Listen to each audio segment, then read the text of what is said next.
Aí eles dizem assim: montados em caminhões e armados pela associação agrária ou pelos armazéns dos regimentos, os camisas negras se dirigem a um lugar fixado como meta da sua expedição.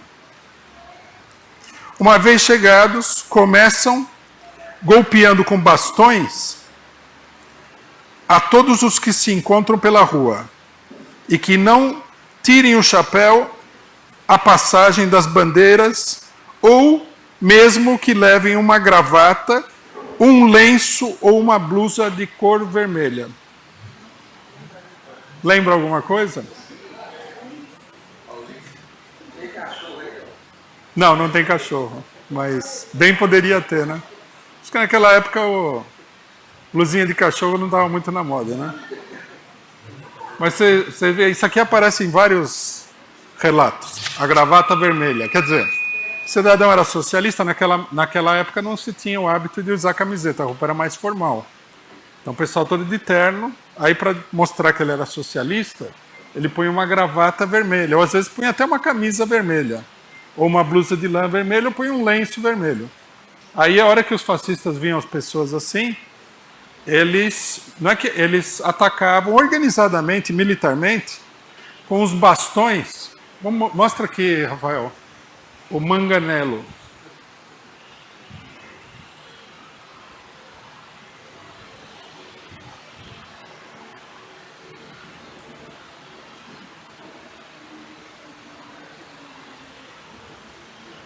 Os fascistas tinham um bastão que eles levavam e eles usavam muito. Era um método deles de ação, era usar esse bastão, que eles chamavam de manganelo. Muitas pessoas foram mortas apauladas com esses manganelos. Não era só para assustar. A ação dos fascistas era uma ação bem violenta.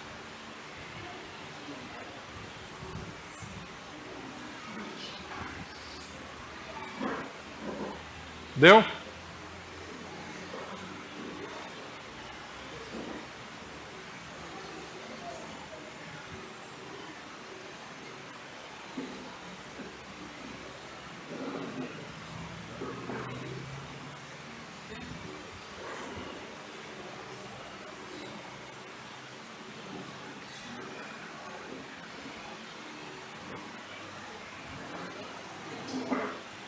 Puxa aí no Google, Rafael. Isso, aumenta ele.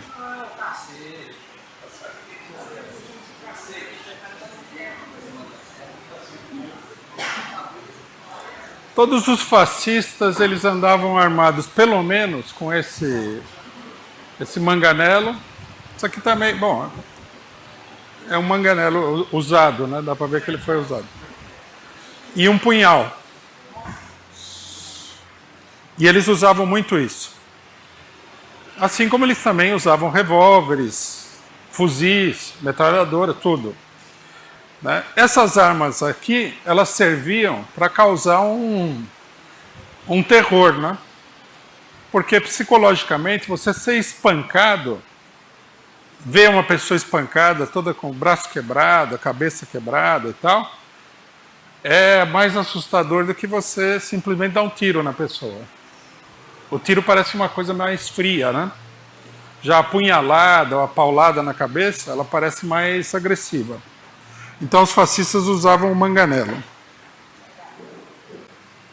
Bom, começavam golpeando com bastões, como esse, né? Todos que se encontravam pela rua, etc. Se alguém protesta, ou se faz um gesto de defesa, ou se um fascista é ferido ou apenas empurrado, o castigo adquire maiores proporções. Se dirigem imediatamente à Bolsa do Trabalho, ao sindicato, à cooperativa ou à Casa do Povo.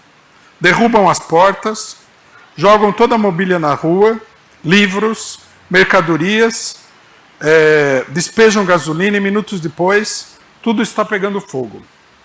A todos aqueles que se encontram no local, são selvagemente golpeados ou são assassinados. As bandeiras são queimadas ou guardadas como troféu. O mais comum é que a expedição saia com o objetivo preciso de limpar a localidade. Os caminhões param, então, diante dos locais das organizações vermelhas e se procede à sua destruição. Alguns grupos fascistas vão em busca dos chefes. O prefeito e alguns conselheiros do município, o secretário da Liga, ou ainda o presidente da cooperativa. Os obrigam a se demitir, ou são desterrados do país para sempre, sob ameaça de morte ou da destruição dos seus lares. Se conseguem escapar, vingam-se em suas famílias. Todos os dias, explica Kiurko em sua História da Revolução Fascista, saem expedições de castigo. O caminhão fascista chega a um lugar determinado, se apresenta ao chefe da Liga. A princípio, tenta-se chegar a um acordo. Então, ou bem o chefe cede ou a violência substitui a persuasão. Na maioria dos casos, este cede, senão as pistolas tomam as palavras. Quando o dirigente local resiste, apesar de todas as ameaças, ele é suprimido. Vão à noite para a sua casa, batem na sua porta, dando uma desculpa qualquer, para evitar o seu medo, e quando abre a porta, descarregam suas armas sobre ele, matando-o ali mesmo. Frequentemente a vítima deixa que o levem, para evitar que as represálias alcancem a sua família ou para evitar o trágico espetáculo aos familiares. Os fascistas o levam a um campo, onde é encontrado morto ao dia seguinte. Às vezes se divertem, levando no caminhão e deixando-o nu, atado a uma árvore, a centenas de quilômetros de distância, depois de fazê-lo sofrer os piores tratos. O terror se mantém com ameaças e intimidações que os fascistas enviam e publicam sem que nunca tenha lugar a menor sanção por parte da magistratura do governo. Então, esse mais ou menos era o... Tem mais coisa, né? O modo de ação dos fascistas. Você vê que isso aqui está descrito, é interessante. Em grande medida é uma citação de uma pessoa que é considerada como historiador oficial do fascismo. Um fascista que é historiador oficial do fascismo. Então ele descreve exatamente assim, né? Descreve como foi a violência fascista pelo contrário, né? Mostrando claramente que logicamente que é um trabalho de intimidação. Então eles chegavam no local, né? Vocês imaginem, por exemplo, chega um caminhão com 50 pessoas armadas, o caminhão para na porta de um sindicato, ali tem 10 pessoas dentro do sindicato. Eles fazem o pessoal sair, né?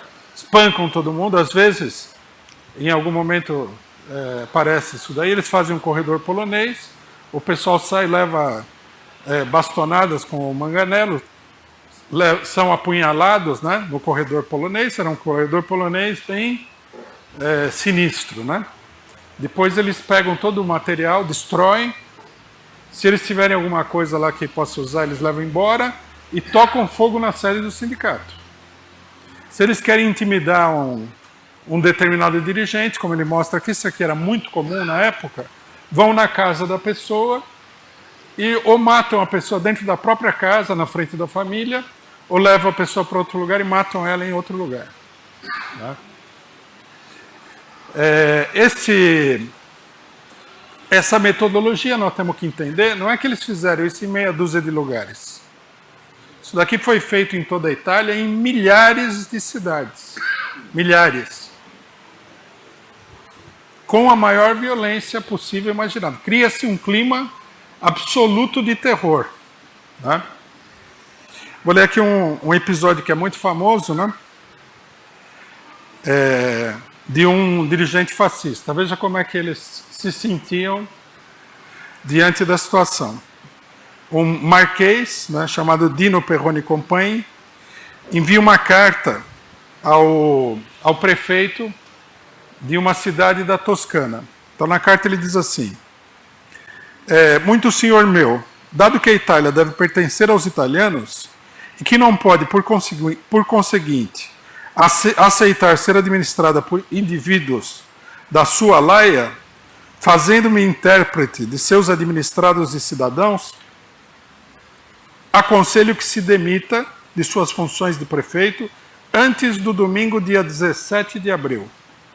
No caso de que não o faça, recairá sobre você toda a responsabilidade do que aconteça. Se me permite, se o senhor se permitir colocar este fato ao conhecimento das autoridades, esse conselho generoso, benévolo e humano que acabo de dar-lhe, o prazo que dou para que se demita expirará antes do dia 13. Quer dizer, se ele avisar a polícia, eles vão pegar ele no dia 4 dias antes. Número de bom augúrio. Assinado Dino Perrone Compagne, Praça Ottaviani, número 1, Florença. Quer dizer, o cidadão mandou essa carta para o prefeito, assinada, tudo com o endereço dele, ele não tinha a menor preocupação. Bem escrito, né? Tudo elegante e educado, né? O Marquês fascista, né? Ele não tinha medo de nada, de juiz, de polícia, de nada, né? Ele confiava que as autoridades iriam protegê-lo e tudo mais. E normalmente o que acontece é que as autoridades efetivamente protegiam os fascistas, né? Vou ler mais algumas coisas aí, vocês vão ver que os fascistas eram armados pelo exército, pela polícia, nunca eram desarmados. A polícia, muitas vezes, quando os fascistas iam atacar um determinado lugar, onde eles achavam que poderia ter uma maior resistência, que eles, logicamente, deviam ter pessoas que eram espiões, etc. e tal.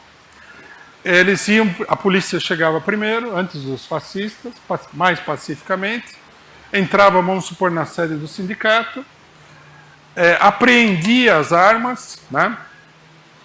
A polícia era a favor da política de desarmamento, né? Que nem a esquerda brasileira, levava as armas embora e aí chegavam os fascistas armados. Tá?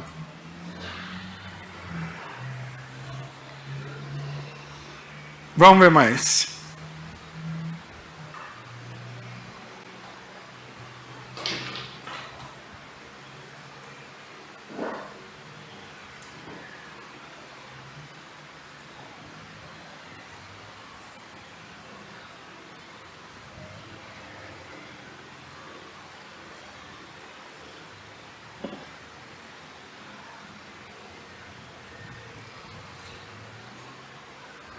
É acima de tudo na zona rural de Istria, que se estende ao largo da costa de Pirano, até Pola, onde começa a obra de destruição sistemática de tudo que é bolchevique, sempre com apoio direto da força pública.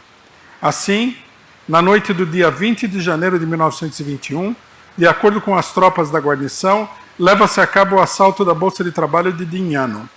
Em 28 de fevereiro, a Câmara Sindical de Trieste é atacada pela terceira vez, ficando totalmente destruída.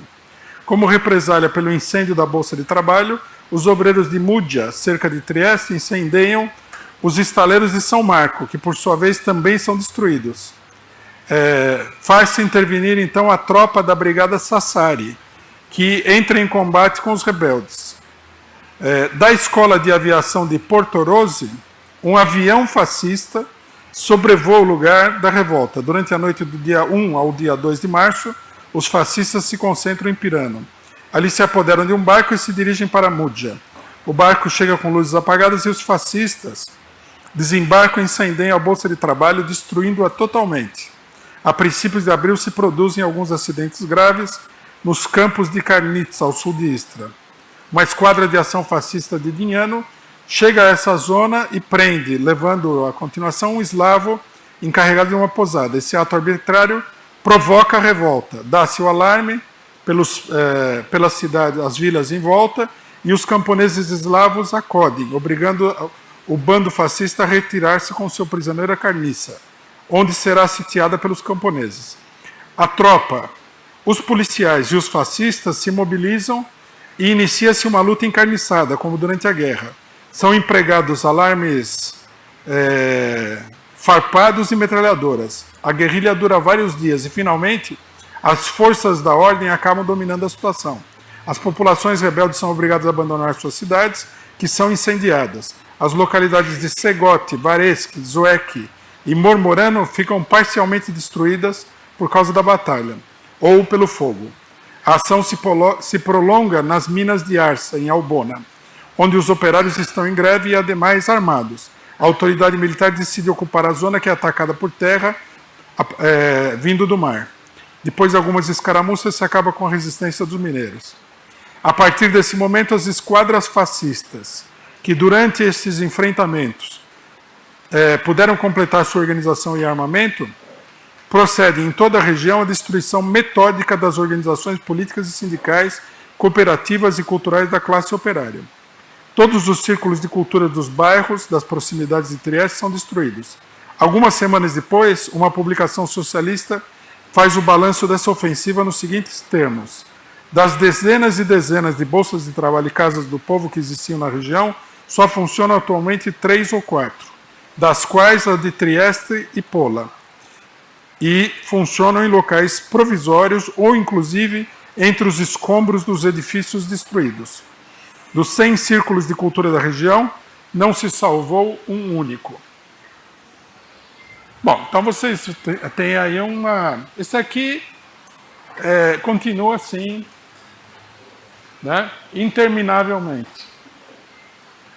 No começo de 1921, primeiro semestre, milhares e milhares de locais e cidades são atacados pelos fascistas no mesmo esquema.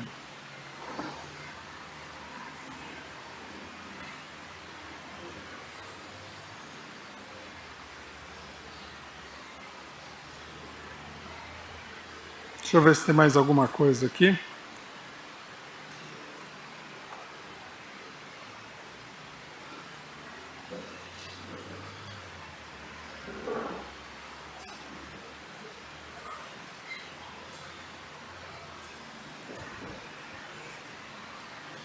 Bom, nós vamos publicar esse texto no nosso site completo, com os relatos. Infelizmente eu não consegui o livro original do qual é tirada a situação, parece que está totalmente fora de... que é a história da Revolução Fascista, escrita por um fascista já depois da vitória do fascismo. Mas vocês podem ter ideia de como é que era a questão do fascismo. Apoiados pela polícia, pelo exército, os fascistas montaram um plano, não é que fosse uma coisa aleatória, de destruição completa e total, física, de todas as organizações operárias importantes da Itália. Né? E eles atuam assim como uma espécie de grupo meio guerrilheiro, né? Eles pegam... Eles não têm, assim, em todos os lugares, uma esquadra fascista pronta para intervir. Até porque, né, se os fascistas estiverem no meio da população que eles pretendem atacar, é uma coisa perigosa. Então, o que eles fazem? Eles reúnem os fascistas de outras localidades, põem num caminhão, esse caminhão sempre gentilmente cedido pelas empresas agrárias e empresas industriais. Eles entram no caminhão fortemente armados e vão lá executar o que eles chamam de expedição de castigo, como a gente viu, contra as pessoas que estão completamente despreparadas, desarmadas para reagir. Chegam no lugar, eles usam métodos variados de acordo com o quê? De acordo com também, vamos ter claro, um pouco a decisão de cada grupo, né? Se no grupo tiver uma pessoa mais agressiva, vão acabar assassinando várias pessoas aí, como aconteceu com essas pessoas que são assassinadas dentro de casa, na porta de casa, etc. e tal. Ou em outros lugares as pessoas vão ser espancadas, né? Muitas pessoas, inclusive esses espancamentos são extremamente violentos, muitas pessoas vão morrer depois em função desses espancamentos, né? E sempre eles vão estar num número superior àquele número das pessoas que eles vão atacar. É um ataque de surpresa, né? Covarde. Se eles contam com uma reação, como foi dito aqui, a polícia vai antes, apreende as armas das pessoas que vão tentar se defender, e os fascistas entram e pegam o pessoal desarmado e promovem um massacre, né? Então, assim, eles vão espancar aí e ferir milhares de pessoas, vão assassinar centenas de pessoas, vão semear o terror, vão destruir todos os edifícios que pertencem aos trabalhadores, né? Esses edifícios que são queimados, em geral, eles são de propriedade das ligas dos trabalhadores rurais, da Casa do Trabalho, da Casa Cultural, então eles queimam tudo que é para destruir o patrimônio do próprio movimento operário. Certas pessoas eles não matam ali na hora, mas eles intimam a pessoa a mudar dali e acabar com a sua presença ali. Qualquer pessoa que, como foi dito aqui, toda vez que há uma resistência, os fascistas tendem a perder a cabeça, né? E organizar uma retaliação mais dura ainda do que a expedição original. Em alguns momentos, nós vamos ver mais para frente, os fascistas perdem a cabeça e começam a atacar a população toda da cidade. Né? Todo mundo que não, sei lá, eles cismam que o cidadão tem que fazer uma saudação à bandeira fascista, se a pessoa não faz, entra no cacete também. Quer dizer, é um verdadeiro regime de terror, né? Nós vimos um pouquinho disso aí na campanha do impeachment, né? Muito ao estilo tradicional do fascismo. O cidadão passava com uma camisa vermelha, ninguém nem sabia se ele era um esquerdista ou se simplesmente era moda, e já começavam a agredir a pessoa e tudo mais. E aqui no Brasil, embora muita gente não queira reconhecer isso, nós vamos ver no desenvolvimento da discussão por que as pessoas não querem reconhecer. Isso daí só parou a hora que começou a haver uma certa reação. Que eles perceberam que não ia sair de graça, né? Porque um dos truques do fascismo é esse daí, tem que sair de graça. Se cobrarem o preço dessa valentia toda, o ímpeto do pessoal diminui, né? Trotsky, no livro dele, Revolução e Contra-Revolução na Alemanha, onde ele faz uma análise detida do fascismo, ele fala o seguinte: os fascistas são uma poeira de humanidade. Quer dizer, não é que o pessoal é firme, forte, idealista, nada. Eles têm aí pessoas que são treinadas, oficiais, mas o grosso da massa fascista é uma escória, não tem... E mesmo esses oficiais também não são grande coisa, né? A gente deve dizer. Eles têm um treinamento. Por exemplo, os fascistas, numa série de lugares, eles faziam recrutamento assim. Destruíam o sindicato agrário, matavam lá ou expulsavam os líderes do movimento agrário, e das pessoas que sobravam ali, eles intimavam uma parte a entrar nas esquadras fascistas. Em todos os lugares onde a polícia pegava um criminoso, ele dava como opção, para, ao invés da pessoa ir para a cadeia, de servir nas milícias fascistas. Quer dizer que uma parte das milícias fascistas era composta de criminosos comuns. Aí vocês imaginem como uma pessoa vai recrutar, né? É uma espécie de recrutamento militar, ele recruta de tudo que aparece aí, né? Alguns filhos da burguesia agrária que acabam sempre em posições de comando, mas em geral a esquadra fascista é um rebotalho humano que eles conseguem por aí, né? Organizado por oficiais treinados e tal, que sabem impor uma disciplina militar. Porque senão também não adianta você ir lá e garimpar o esgoto da sociedade e tentar montar um exército que não vai dar certo, a não ser que você tenha uma estrutura capaz de enquadrar os malandros, né? Então nós temos aqui uma ideia bem concreta do que é o fascismo. Vejam vocês como essa descrição, né, contrasta com a imagem que procuraram criar do Mussolini como o ditador bondoso, né? Todo mundo aqui já deve ter ouvido isso daí. Hitler era um monstro, mas Mussolini não. Mussolini era boa gente e tal. Buona gente. Mussolini era um monstro, né? Esses grupos de ataque fascistas são uma coisa monstruosa.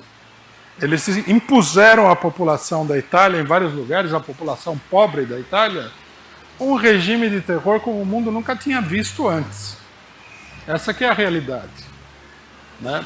Mataram um monte de gente aí da maneira mais cruel possível. Eles matavam de maneira cruel, que era justamente para espalhar o terror, que era para a pessoa ver, tá vendo? Ó?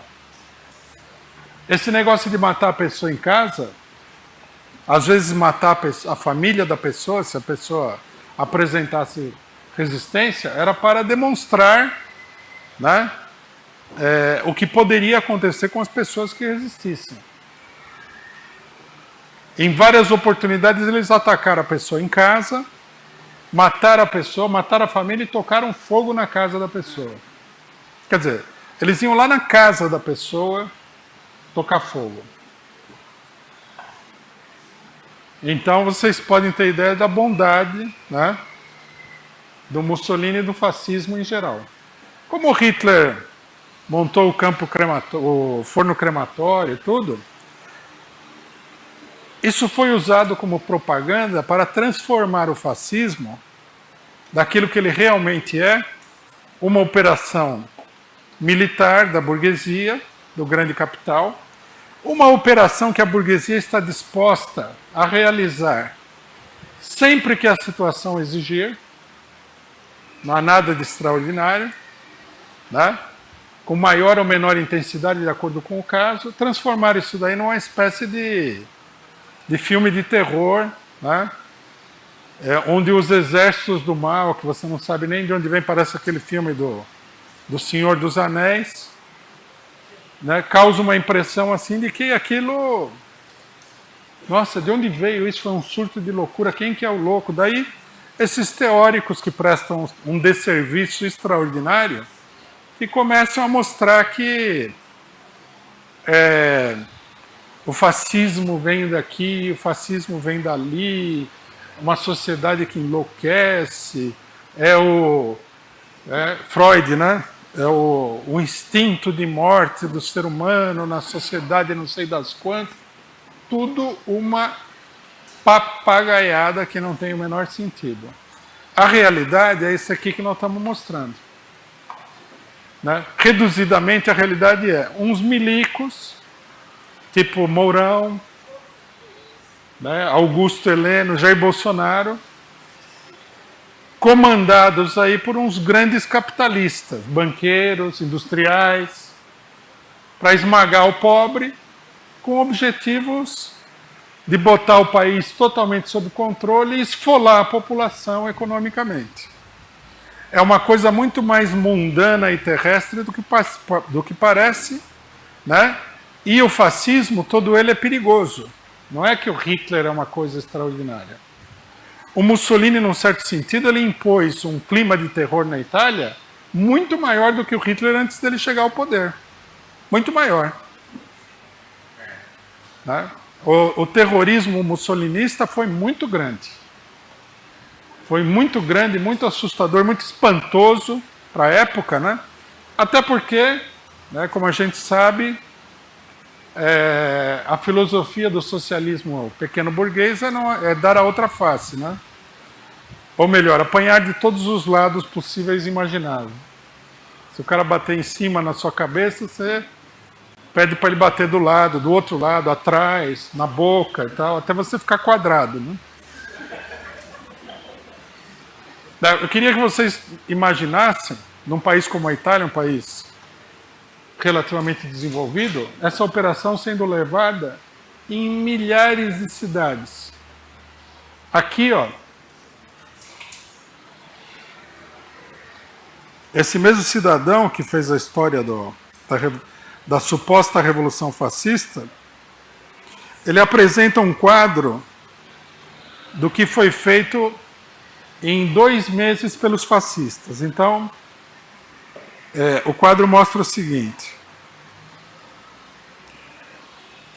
destruíram 17 jornais. E jornais e gráficas socialistas. 59 casas do povo. 119 bolsas do trabalho. 107 cooperativas. 83 ligas camponesas. 8 sociedades de socorro mútuo. 141 seções e círculos socialistas e comunistas, quer dizer, células partidárias. 100 círculos de cultura. 10 bibliotecas populares e teatros. Uma universidade popular. 28 sindicatos operários. 53 círculos operários e sociedades de amigo. Aproximadamente 1000 organizações operárias. Isso aí não é o total, lógico. Isso aí é só um... Eles fizeram isso daí durante 2 anos seguidos, sistematicamente. Então, nós podemos pegar esse número de 1000 aí, vai ser elevado para 50 mil, 60 mil. E em todos os lugares que eles atacavam, uma biblioteca popular, estava lá a bibliotecária, apanhava também, você entendeu? No sindicato, um cidadão ficava mais bravo lá, não queria deixar, levava uma punhalada no peito. O outro lá, ele nem reagia, ele era chefe do sindicato, era assassinado em casa. Várias pessoas foram assassinadas em casa, na frente da família, que era para mostrar, né, que o negócio era um terror mesmo. Então, por exemplo, quando falarem para vocês que o Hitler era um monstro, o Mussolini era bom, lembrar desses dados que o Mussolini não era nem um pouquinho bom. Uma coisa que nós vamos discutir depois é o seguinte, né? O Mussolini é o pioneiro da coisa, né, na Itália.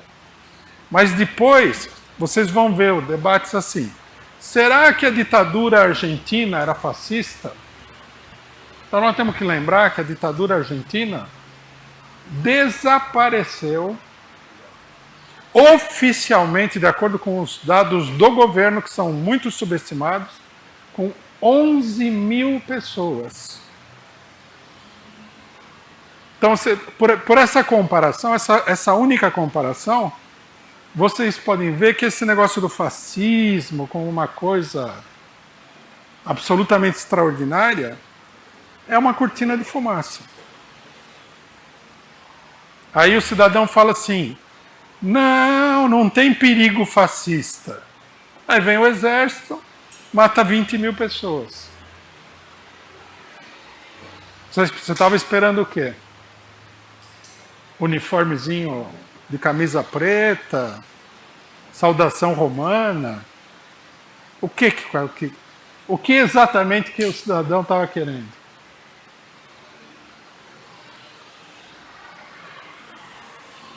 Bom, perguntas, companheiros? Opa!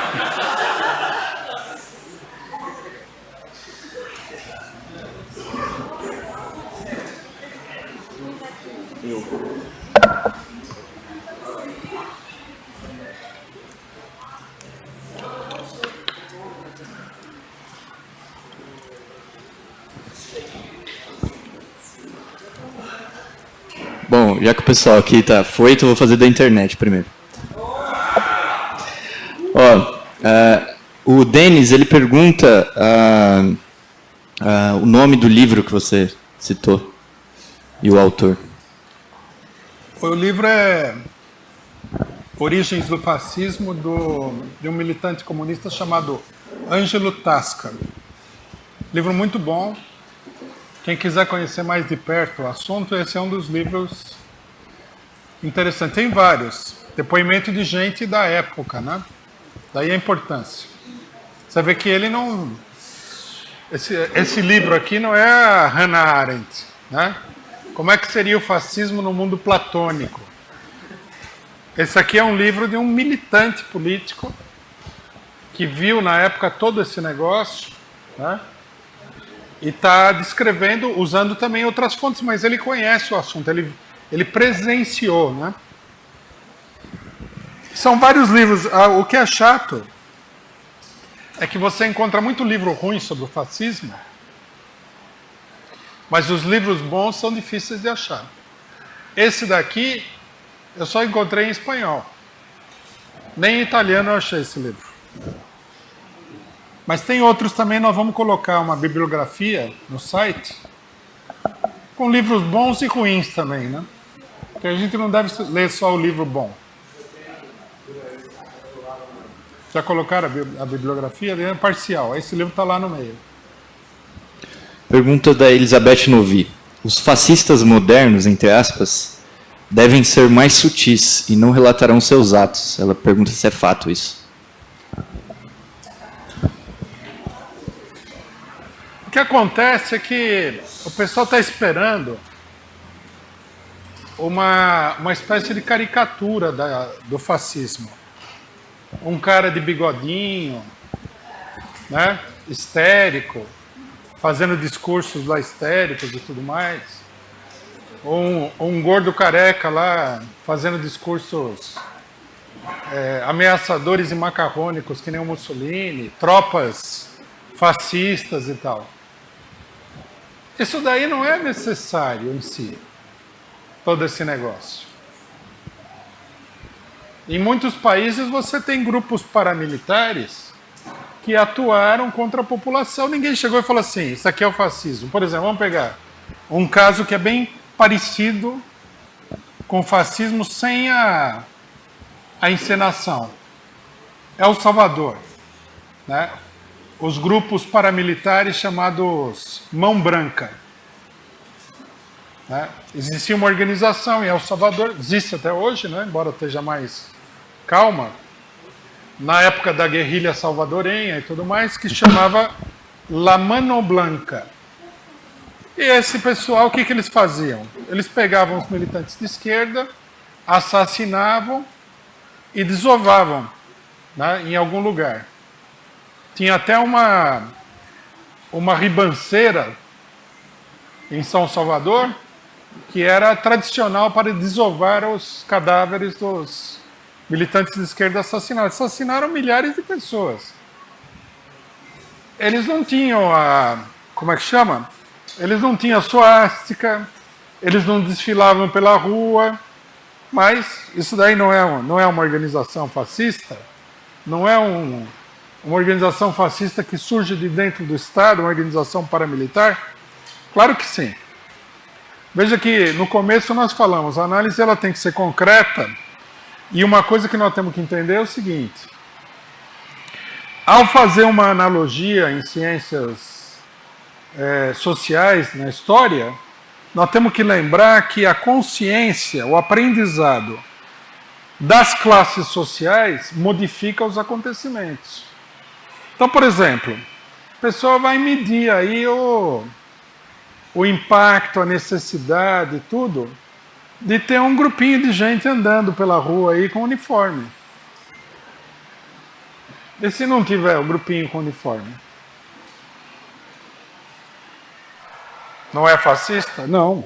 O problema é que o fascismo, no certo sentido, é uma tecnologia de golpe de Estado. Um tipo de técnica de golpe de Estado. É um processo social que pode ser estudado. E, portanto, ele pode ser modificado, pode ser adaptado, tudo.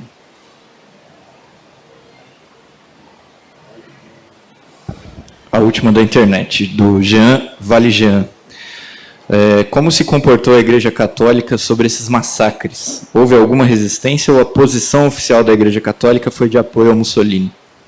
A posição da Igreja Católica era de apoio ao Mussolini. Havia muitos padres que participavam dos grupos fascistas, que colocavam as paróquias a serviço dos fascistas e tudo mais. Isso daí vai ficar... Mussolini ele vai pegar aí 2 papas, né? O Papa... Como é que é o nome dele? Pio XI e Pio XII. Os 2 vão apoiar o fascismo. O Pio XII vai ser mais escandaloso ainda não apoia o fascismo, mas sem dúvida nenhuma, a igreja foi um dos articuladores do fascismo na Itália, junto com o resto da burguesia. Eu queria saber, porque na primeira exposição você falou que uma das coisas principais para o fascismo seria que ele tem um objetivo de destruir a democracia operária. Mas aí nessa exposição você falou que os fascistas fizeram uma série de atentados terroristas aí contra os sindicatos, organizações operárias, e isso faz parte da destruição da democracia operária. Só queria saber se as pessoas que faziam esses atentados tinham noção de que esse era o propósito disso. Ou se elas simplesmente faziam isso por um pagamento, ou se elas tinham algum tipo de educação política para fazer esse tipo de ação, assim, se elas sabiam que elas estavam destruindo um movimento político voluntariamente e tal. Então, o problema é o seguinte, né? É parecido com o que acontece no Brasil.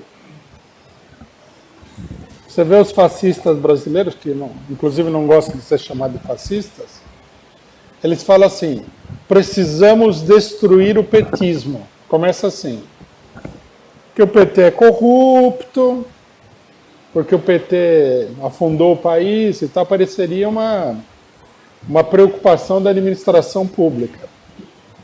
Mas, na verdade, o que eles querem é atacar os sindicatos, todas as organizações de esquerda, tudo. Quando o Bolsonaro declara precisamos acabar com o socialismo no Brasil, essa é a declaração dele. Na época que os Estados Unidos promoviam golpes de Estados, alguns dos quais deixavam o fascismo até envergonhado pela brutalidade e pela violência, o negócio era assim, precisamos salvar o país do comunismo. Quer dizer, é um pretexto isso daí, né? No final das contas, trata-se de atacar a organização operária para abrir caminho, primeiro, para que a burguesia possa controlar o Estado, que na época de crise atual já é uma coisa complicada, e segundo, para que a burguesia possa esfolar a maioria da população de maneira impune, né? Por exemplo, o golpe do Pinochet no Chile acabou com uma quantidade enorme de conquistas da classe operária chinesa, chilena. Agora o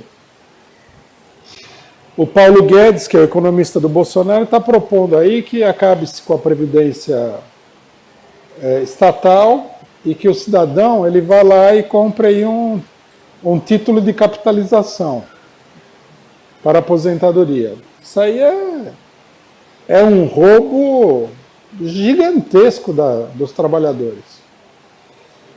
Então, precisa disfarçar com alguma coisa, né?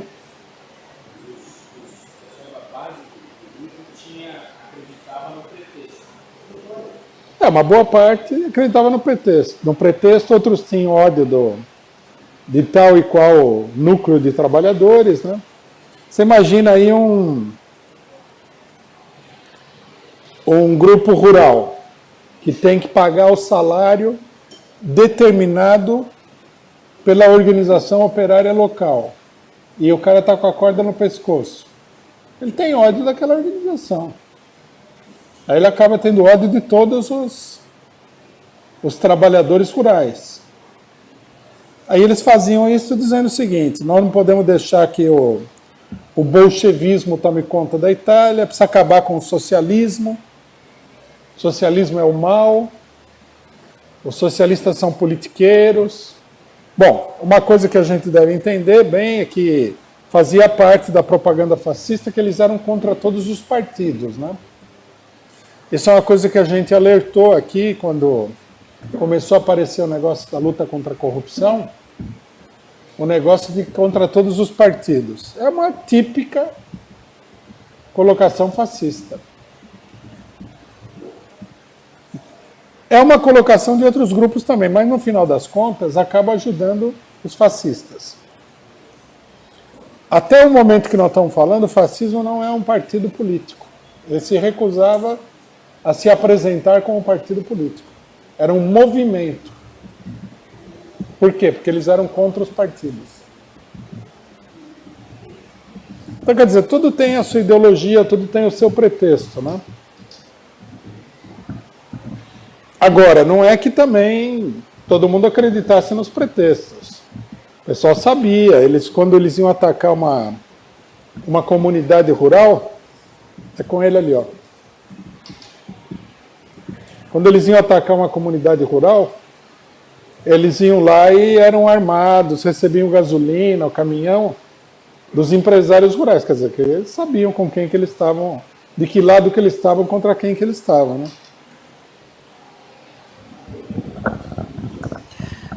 Rui, para uma reação efetiva nesse momento aí de ascenso do fascismo na Itália, da classe operária, só a classe operária italiana seria o suficiente? Ou ela teria que contar com uma ajuda internacional de organizações operárias da Alemanha, por exemplo, os bolcheviques? Não, a classe operária italiana teria condições de... Ela teria que se unificar toda ela contra o fascismo, que era a política da Terceira Internacional, né? Teria que fazer uma frente única, teria que se armar, teria que se organizar para repelir o fascismo.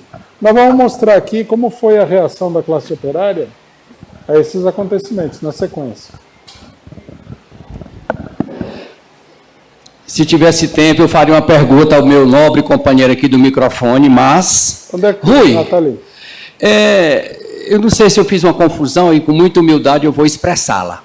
Eu acho que teve um pouco de dialética aí. Você falou que o fascismo na Itália privilegiou o Vale do Pó porque os trabalhadores dos grandes centros, Milão, Torino, já eram mais organizados. Eles privilegiaram, então, a zona rural.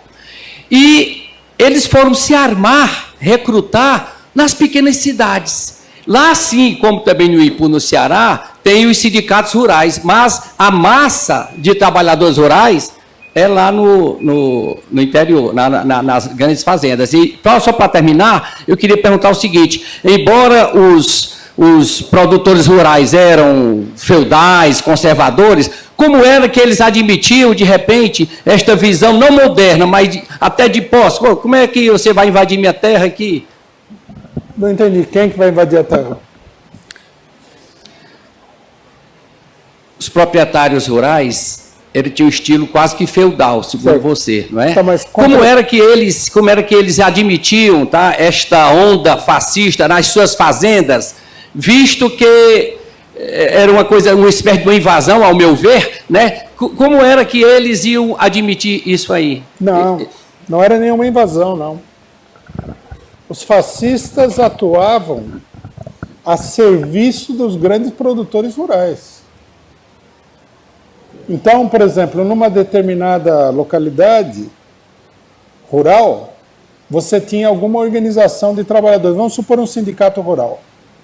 Aí os fascistas iam lá, desmantelavam a direção desse sindicato, tomavam conta do sindicato e transformavam aquele sindicato num sindicato fascista.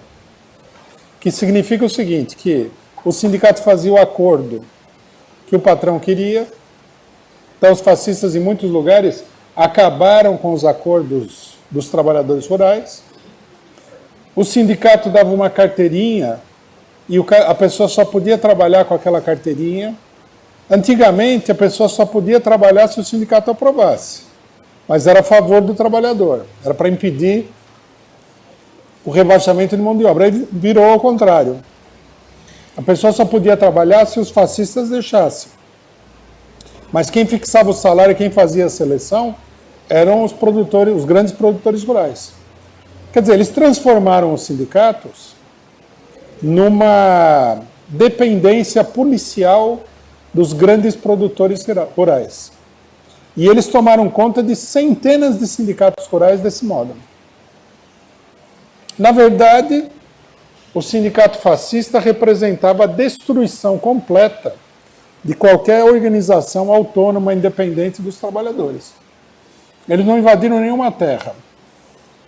Os fascistas eram como esses grupos que tem aí no campo brasileiro, que atacam sem terra, só que organizados de uma maneira nacional, militar, etc. e tal. Coisa que, dependendo da situação, nós vamos assistir aqui no Brasil isso aí. E vai começar aqui também pelo campo. Uma coisa meio óbvia, inclusive. Bem, se a gente pega o número máximo da maior manifestação fascista, que é 1922, a famosa Marcha sobre Roma, e se olha as estatísticas, varia o número dos militantes fascistas em torno de dezenas de milhares, não chega nem a uma centena, certo? É algo, então, dependendo do autor, vai de 30 mil até 60, 70 mil, Não, ou até menos. não. Na época da marcha sobre Roma, ele já tem cerca de 300 mil pessoas. Não, a Marcha sobre Roma não chega a 100 mil. Não chega a 100 mil pessoas que se organizam para ir para Roma. Sim, mas eram os fachos, As esquadras fascistas. as esquadras fascistas, os esquadrões. Bem, então eles não têm e nessa época aí, eles eram francamente minoritários.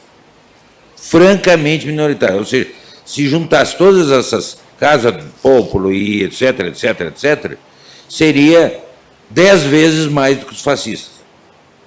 Agora, o que acontecia? No norte da Ou Itália... muito mais. Ou muito mais.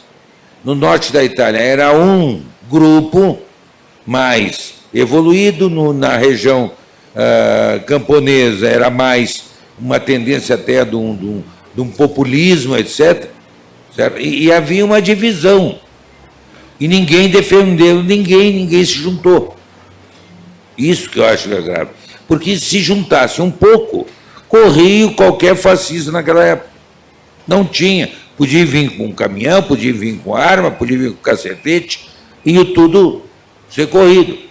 E por que não? A pergunta é essa: por que não houve essa união? Nós vamos ver na sequência o problema da reação dos operários.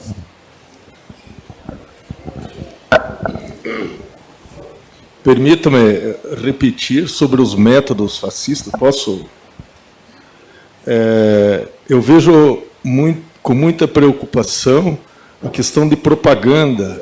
Lembro-me desse regime retrógrado no século passado, o famoso 64, e eles usavam nossos símbolos pátrios, né, como propaganda deles, né, e refrões, lembra, como Brasil, ame-o ou deixe-o, ama com fé e orgulho a terra em que nasceste. Esses eram as propagandas da época desse regime retrógrado militar que retorna agora de terno e gravata, a única diferença.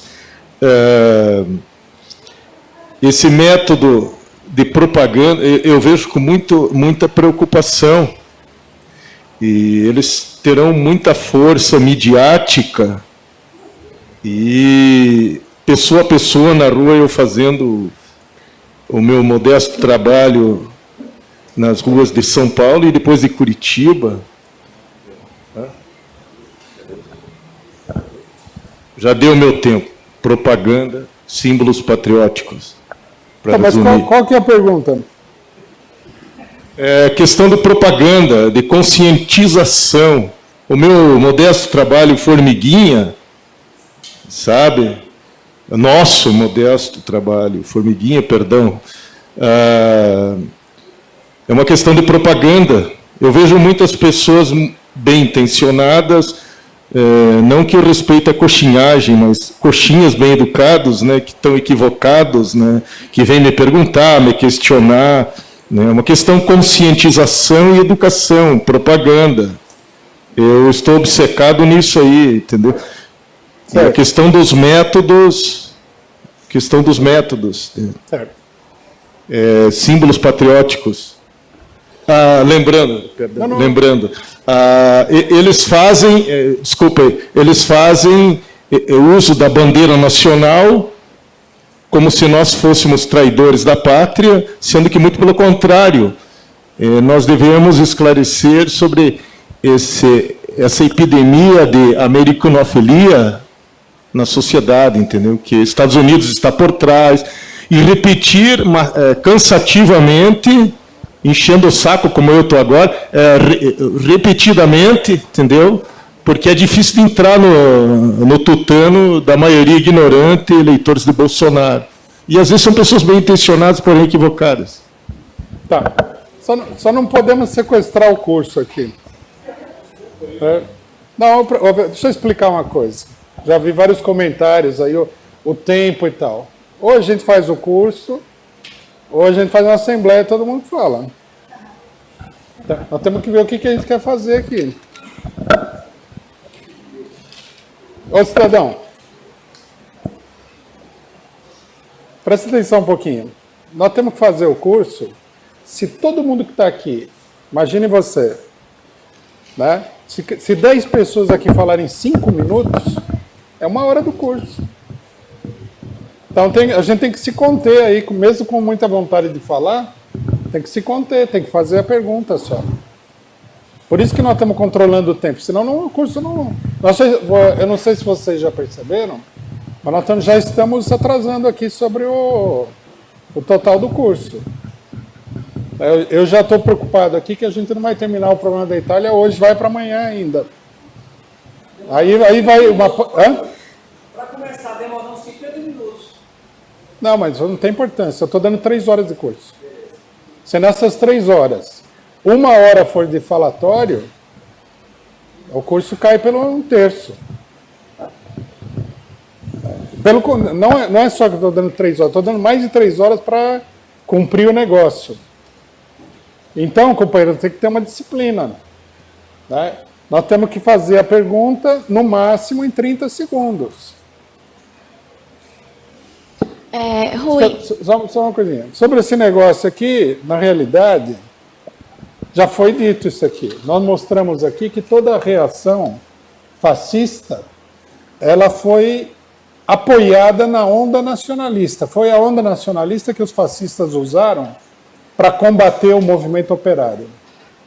Inclusive com uma campanha grande de calúnias, de que os socialistas e comunistas, não é que eles eram contra a guerra, eles eram contra todas as pessoas que tinham participado da guerra.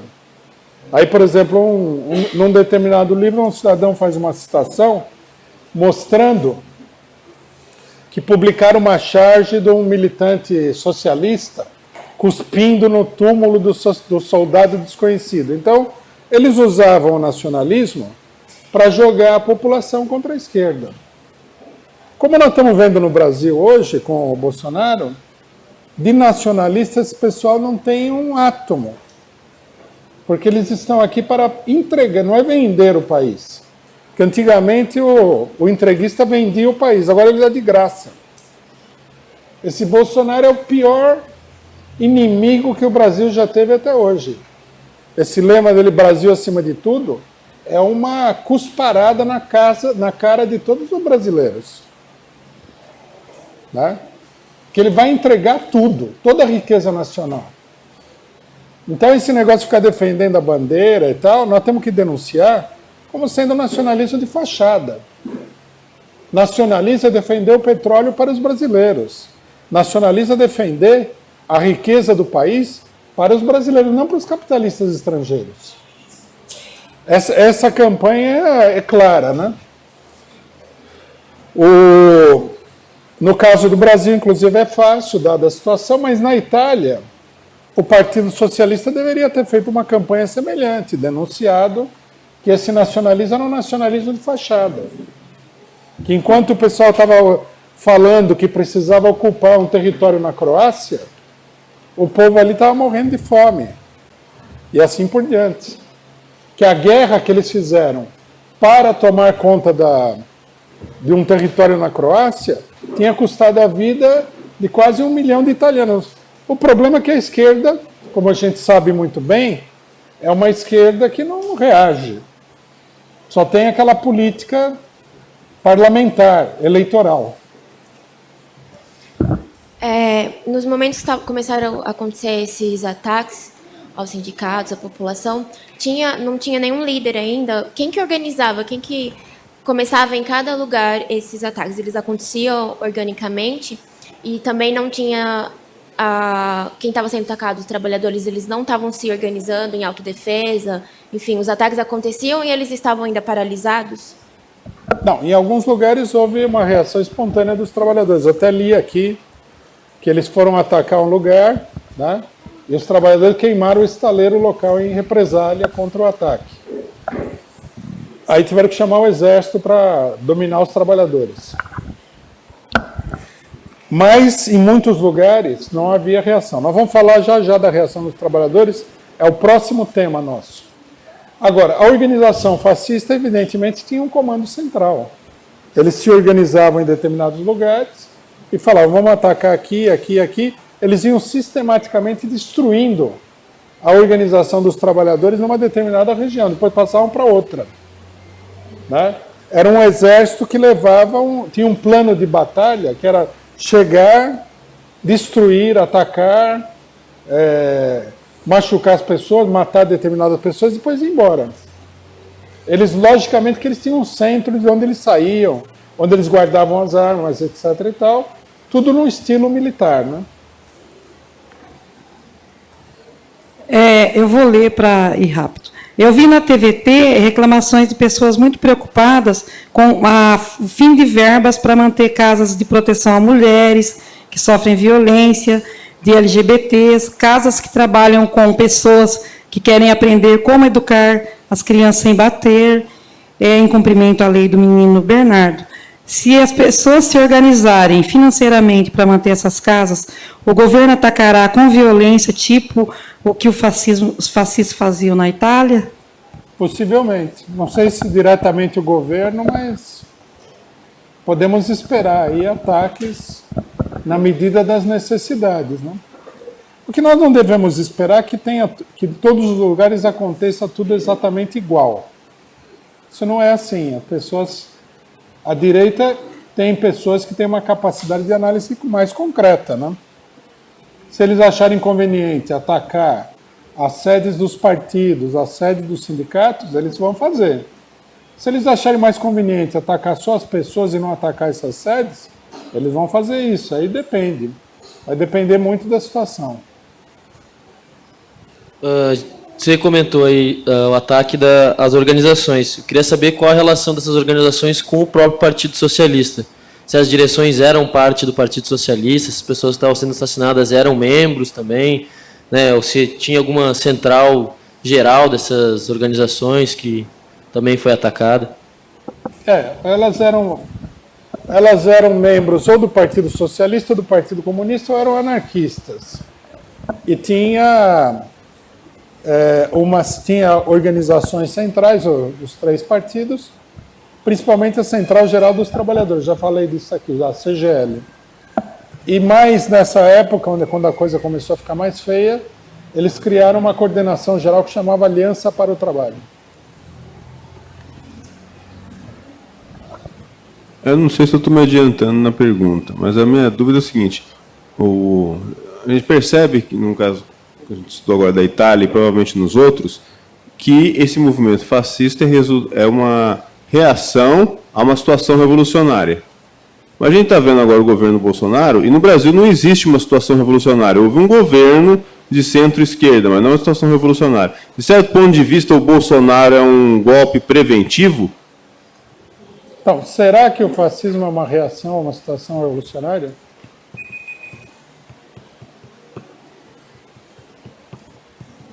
É uma pergunta que tem que ser feita, né?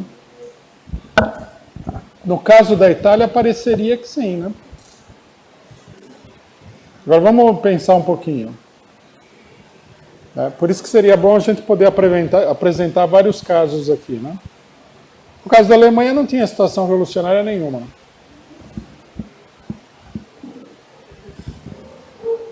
Então,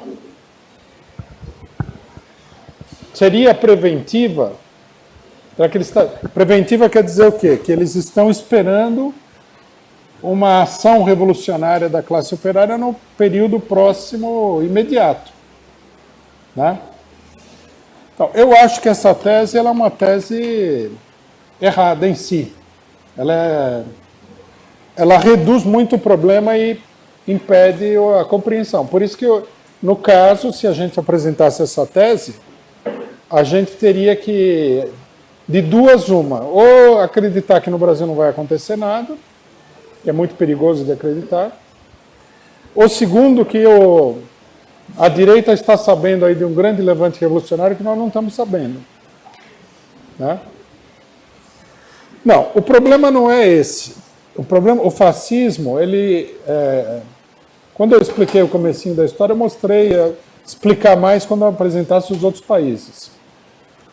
Depois da Primeira Guerra Mundial, o capitalismo entra numa fase de completa instabilidade.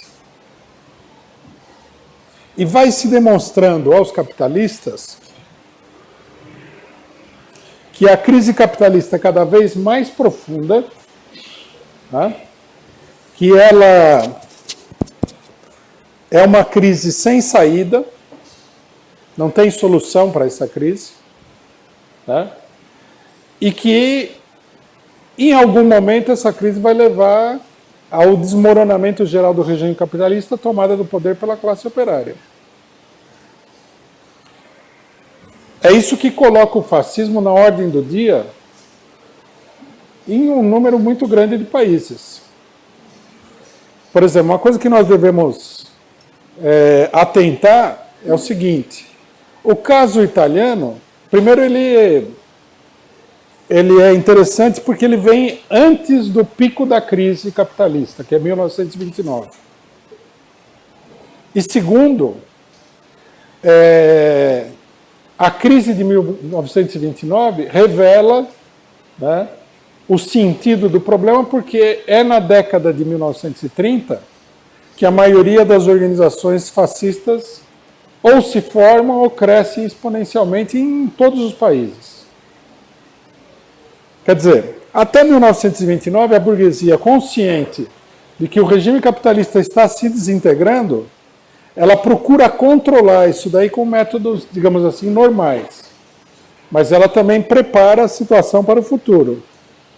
A partir de 1929, a insegurança da burguesia é muito grande. E aí surgem as organizações fascistas.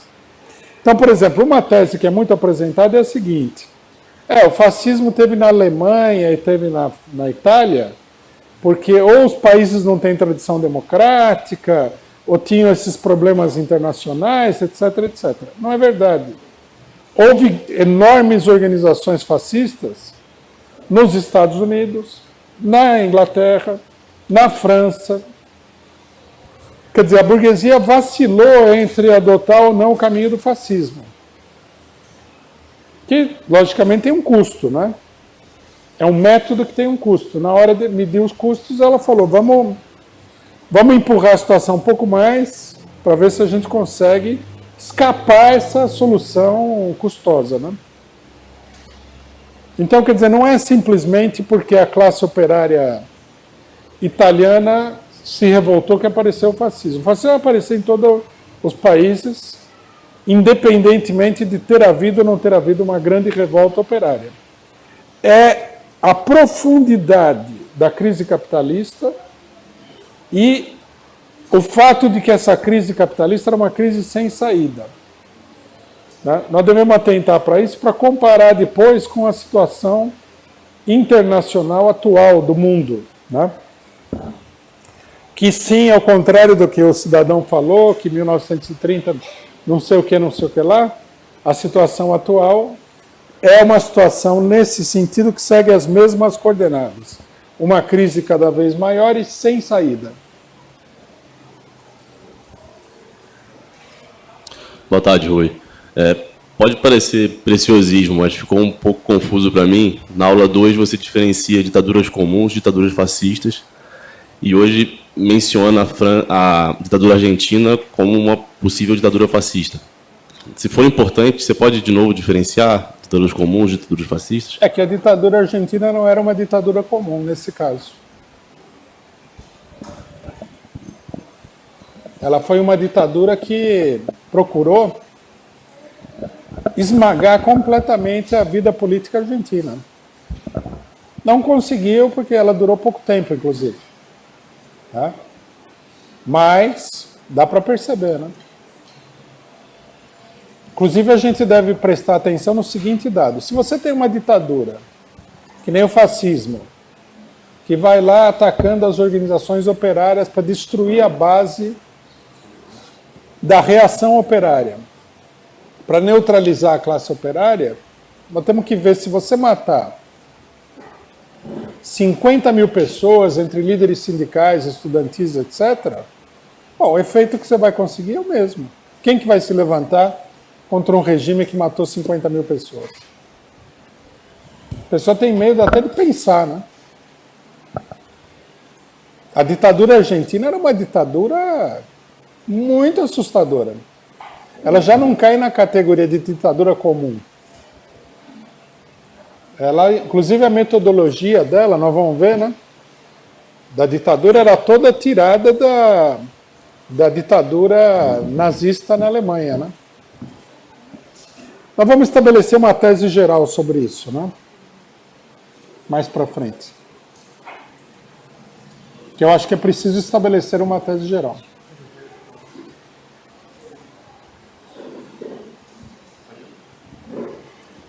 Ô Rui, na época os fascistas mataram lá acho que um deputado, né? Não sei se eu estou me adiantando, gerou uma imensa crise na época, né? Daria para fazer um paralelo com o assassinato aqui da vereadora Marielle? Daria para fazer uma analogia nesse sentido? Primeiro que o fascismo matou um monte de deputados, né? É bom até a gente falar, porque os deputados, eles acham assim que só vai apanhar e levar tiro o pobre coitado na periferia, né? Eles mataram deputados.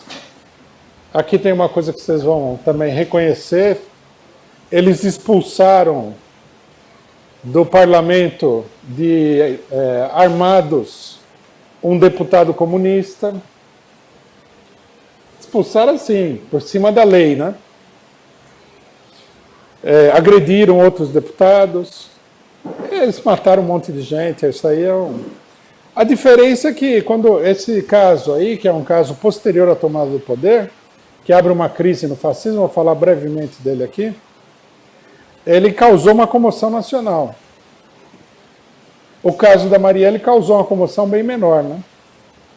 Até porque esse deputado que foi assassinado era um deputado muito importante e ele estava num ataque contra o governo do Mussolini, e a Marielle era uma deputada mais secundária, né? Vereadora. É uma vereadora, era uma personalidade local. Agora, matar vereadores e tudo mais, isso aí para o fascismo é café pequeno, né? Vereadores, líderes sindicais, líderes de partido. Ninguém deve ficar tranquilo se a coisa continuar evoluindo nesse sentido. Aí porque não dá para ficar tranquilo mesmo.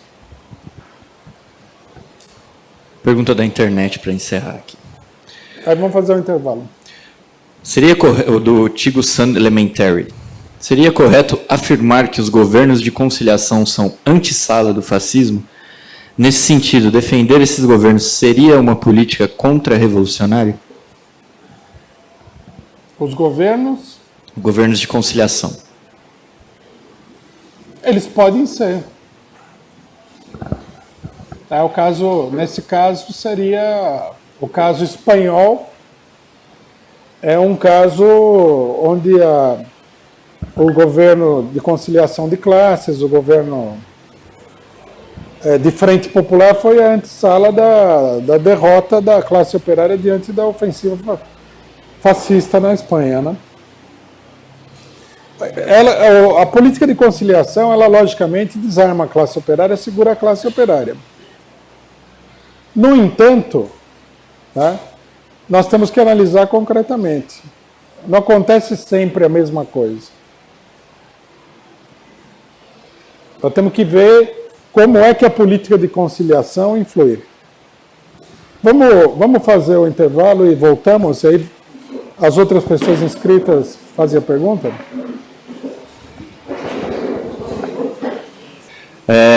Antes da gente retomar mais essa parte da aula 4, eu queria só anunciar que amanhã tem análise política da semana, a partir das 11h30 da manhã, vai ser ao vivo, no mesmo horário de sempre da análise política, direto aqui da Universidade de Férias. Então, amanhã, análise política da semana às 11h30 da manhã. E, por conta da análise, a quinta aula do curso, aqui da Universidade de Férias, Fascismo, o que é e como combatê-lo, a quinta aula vai ser na parte da tarde. Então, fiquem ligados aí na programação, nos horários da Causa Operária TV e da Universidade de Férias. Bom, a gente, então, volta com o companheiro Rui para continuar a explicação dessa aula 4.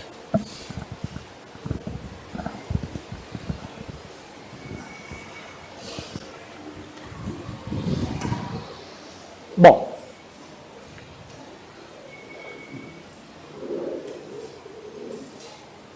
vocês vejam essa data aqui, em 1921, julho, quer dizer, no meio da ofensiva das milícias fascistas, começa a se manifestar uma resistência armada do proletariado italiano contra o fascismo. Aqui nós temos que explicar um pouco a origem dessa resistência. Põe aí a foto, Rafael.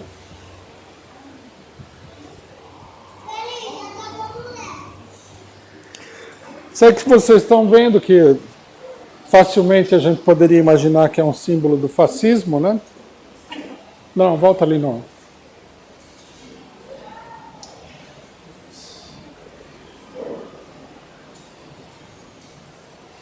Poderia imaginar que é um símbolo do fascismo. É, na realidade, o símbolo de um corpo do exército italiano durante a Primeira Guerra Mundial. É um corpo de voluntários encarregados de missões especiais, em geral, missões especialmente difíceis na frente de batalha, né? E que ficou conhecido como os Arditi do exército italiano. Arditi significando mais ou menos os corajosos, os bravos, né? Esse grupo voluntário, né, de soldados e oficiais, ele acaba ficando muito conhecido e são assim considerados heróis da Primeira Guerra Mundial italiana, pela Itália, né? Vamos ver aqui nós temos aí o típico Arditi, né? Vocês veem aqui que ele usa uma armadura de aço, e eles usavam essas armaduras para incursões na frente de batalha inimiga. Espera um pouquinho, Rafael. Volta lá naquela foto.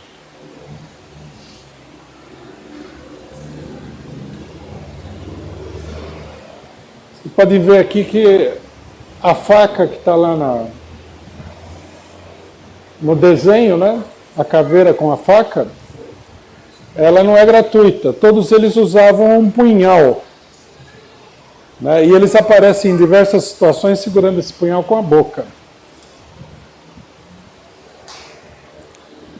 Passa aí.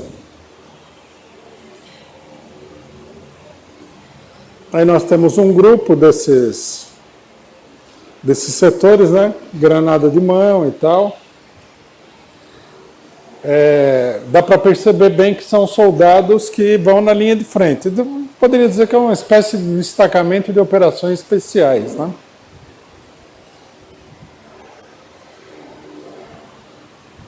Bom, esses soldados aqui, eles vão desempenhar um papel importante na evolução da luta política na Itália depois da guerra, né?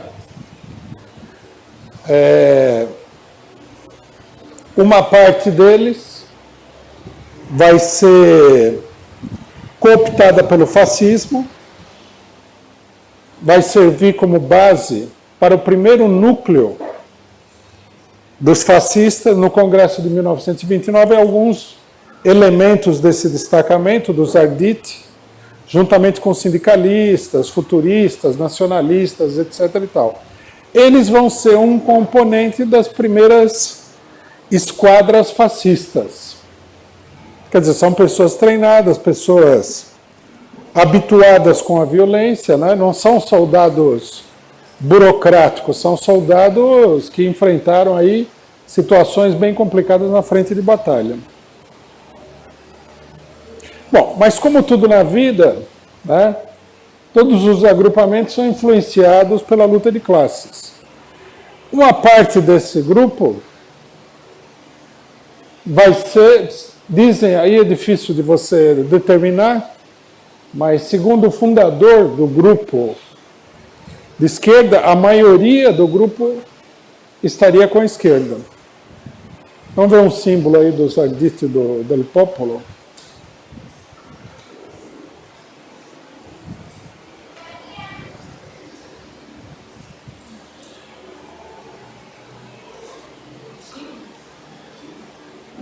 Tem algum lugar que fala Arditi del Popolo.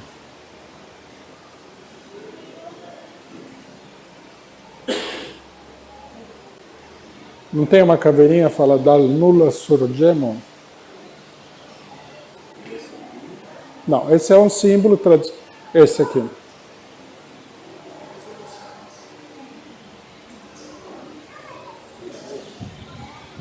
Está meio mal definido. Dá para aumentar um pouquinho? Apesar de estar mal definido.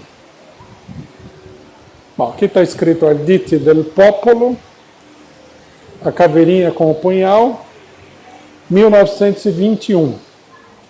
Em 1921, setores militares, juntamente, que se identificam com a classe operária, né, e juntamente com os operários e determinados militantes de esquerda, formam uma milícia para combater o fascismo, que recebe o nome de Arditi del Popolo, quer dizer, os corajosos do povo, tirando o nome da milícia original, que eram os Arditi. Os Arditi, eles tinham associações, né, de ex-combatentes, é uma coisa muito comum, e em várias dessas associações, principalmente em Roma, os elementos de esquerda conseguem prevalecer e adotam o nome de Arditi del Popolo. Quer dizer, quando a gente chega nessa parte do filme, a gente fala, bom, os mocinhos vão acabar ganhando a guerra, né? Os Arditi del Popolo, logicamente que não têm as mesmas facilidades que os fascistas, porque não são apoiados pela política, pela polícia, pelo exército. O armamento deles é mais precário, mas, de qualquer maneira, eles acabam formando uma enorme milícia de milhares de pessoas. Isso daí também ninguém fala, né? Que a marcha demoníaca do fascismo tem que ser triunfal. Se aparecer um pessoal que dá um coro nos fascistas, estraga um pouco essa imagem triunfal, né? Aqui, ó. Aqui está um dos lemas do agrupamento. Dal nulla sorgemo. Significa, surgimos do nada. Eles formam os batalhões de combate, né? Quem comanda esses batalhões, quem cria essa milícia, né? O criador da milícia, é um ex-Arditi chamado, como é que é? Acho que é Ergo Secundari. Né? Ele passa a organizar isso daí e ele declara que o objetivo dessa milícia é defender os trabalhadores da cidade e do campo contra os fascistas. Organizar a defesa militar dos trabalhadores contra os fascistas. E eles começam a organizar em todos os bairros operários, nas cidades, etc. e tal, as associações dos Arditi del Popolo e a milícia armada dos Arditi del Popolo. Em julho de 1921, essa milícia já começa a agir, né, e produz aí uma série de grandes enfrentamentos com os fascistas, onde os fascistas são obrigados a recuar. Por quê? Porque eles estão acostumados a bater em gente indefesa. A hora que o pessoal se organiza para defender, a coisa fica preta.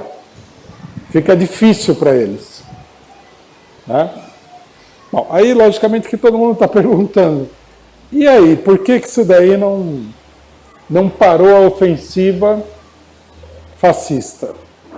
Porque há uma visível tendência da classe operária a se organizar para resistir. Ninguém gosta de apanhar, a não ser que você seja parlamentar de partido de esquerda, você não gosta de apanhar. Tá? O cara apanha, quer revidar, quer bater, quer se defender e tudo mais. Então, em várias cidades, em Roma particularmente, onde começa a se organizar isso daqui, os bairros operários se transformam em verdadeiras fortalezas. Os fascistas, por exemplo, há episódios em que os fascistas entram com colunas nos bairros operários, né? As primeiras vezes os trabalhadores fecham as janelas e tal, eles desfilam, saem intimidando todo mundo. Numa dessas oportunidades eles entram, os operários organizados pelos ardites cercam os fascistas e nas batalhas saem vários fascistas mortos.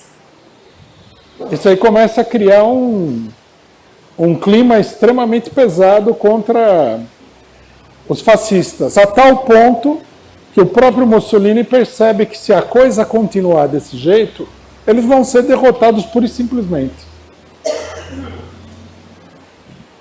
Bom, mas aí a gente sempre pode contar, né, com a esquerda. Sempre. A gente sempre pode contar com a esquerda. Qual que é a posição do Partido Socialista sobre esse problema dos Arditi e sobre o problema do enfrentamento com o fascismo? Tem duas, eu vou resumir tudo isso daí em duas frases famosas. Uma do próprio Turati e uma segunda do Matteotti, que foi assassinado pelos fascistas depois. O Turati diz o seguinte: é preciso ter a hombridade de ser covarde.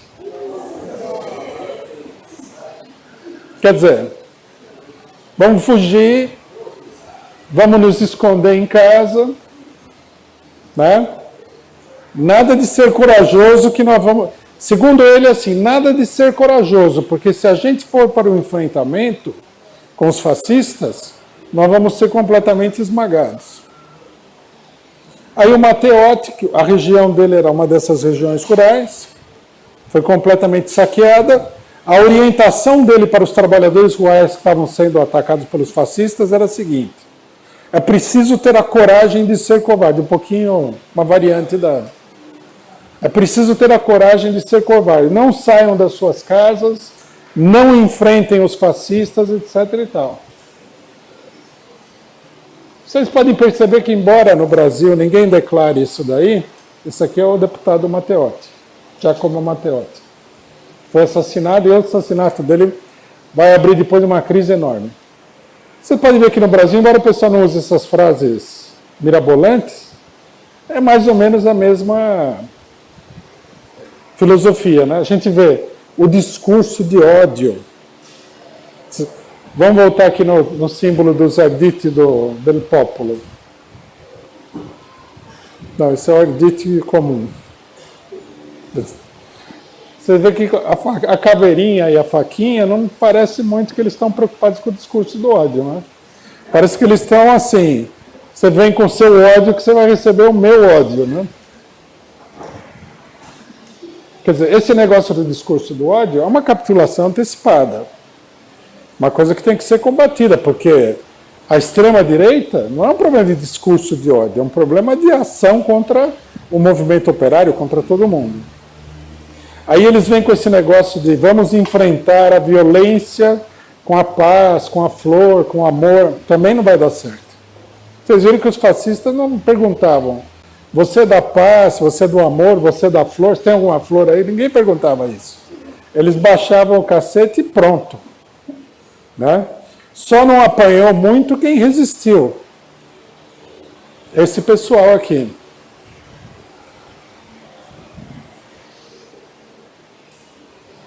Inclusive, eles tinham um lema que era mais ou menos assim, mais ou menos, não me lembro exatamente. Sem medo da morte e sem medo da dor. Quer dizer, é olho por olho, dente por dente. Você vem, né, vou te receber à altura do que você merece. E, de fato, eles tiveram muito êxito e, na realidade, essa reação popular, ela conteve a ofensiva fascista. Quando chega em meados de 1921, que os fascistas tinham feito um monte de ataques em vários lugares, a reação desse pessoal começa a impulsionar a reação espontânea dos trabalhadores contra os fascistas. Começa a haver uma reação em grande escala. Quer dizer, primeira lição dos acontecimentos, né? Veja que nós não estamos aqui apresentando uma tese, nós estamos apresentando uma coisa que realmente aconteceu. Primeira lição, você apanha calado, ninguém te defende. Se você tem a coragem de ser covarde, você vai ser esmagado. Se você reage, outras pessoas começam a defender você. Começa a se criar um movimento em defesa. O pessoal se anima. O pessoal cria a coragem de enfrentar. Que foi o que aconteceu com esses agrupamentos. Logicamente que não foi um milagre conseguido pelas pessoas que montaram esse agrupamento dos Arditi do povo. Não é isso. É que o ataque dos fascistas começou a provocar uma onda de indignação no interior da classe operária, lógico. E esse pessoal reagiu de uma maneira rápida, e eles tinham o profissionalismo, se organizaram de maneira militar para responder aos fascistas. Quer dizer, essa é uma primeira questão, então. A reação é fundamental. Isso aqui não é uma tese do PCO. Isso aqui é uma comprovação da experiência prática. Esse agrupamento aqui, em vários livros que eu li da época, ele é muito pouco mencionado. Ele foi esquecido.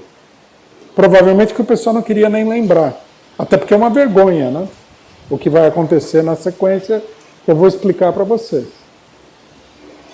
Né?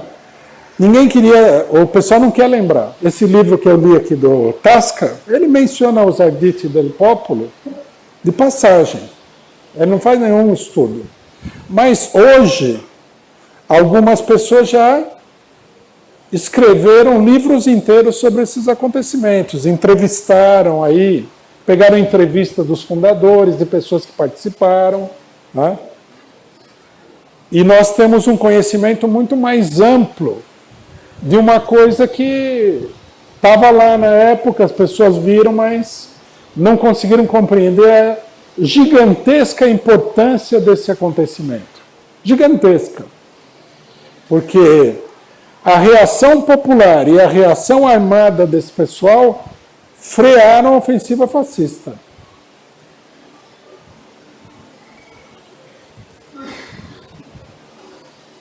Quer dizer, apresentou-se aí para os partidos da esquerda uma nova oportunidade para escapar do inferno que era o fascismo e que viria a ser a ditadura fascista depois. E, logicamente, foi, como a gente já sabe, né, porque a gente já conhece o fim do filme, foi uma segunda oportunidade totalmente desperdiçada. A posição do Partido Socialista já sobre a reação a gente já viu, né? A coragem de ser covarde. Coragem e o cão covarde, né? Com relação aos Arditi, eles procuraram semear desconfiança. Então começaram com coisas que são típicas da esquerda quando ela quer se acovardar, né? Ninguém sabe quem dirige isso, qual que é a organização, sob a direção de quem que está esse Arditi, né? Esse pessoal aí participou da guerra, eles também são nacionalistas, o que era verdade, né? Mas eles eram nacionalistas, mas estavam do lado da classe operária. Então, você chega e fala, bom, vamos deixar de lado o fato de que você é nacionalista e vamos lutar junto contra o fascismo, não é? Para que esse preciosismo? E começaram a caluniar, falar que a atividade deles era uma atividade provocativa, que a atividade deles, inclusive, poderia levar a maiores retaliações do fascismo, etc. e tal. Quando era evidente que a atividade deles, bem como a reação popular que acompanhava isso daí, estava colocando o fascismo numa crise. Eu vou mostrar depois o impacto na situação política italiana, que é muito importante. Bom, isso aí é a esquerda do Partido Socialista. Como se não bastasse o Partido Socialista, né, a gente tinha também como esquerda o Partido Comunista. O Partido Comunista também era uma pérola. Aqui nós precisamos fazer uma pequena explicação, né? Quando a gente fala Partido Comunista Italiano, todo mundo pensa assim, Gramsci. É falso. Nesse momento, o Partido Comunista Italiano era dirigido por uma outra ala. Uma ala, vamos ver a foto aí, Rafael, do Amadeo Bordiga.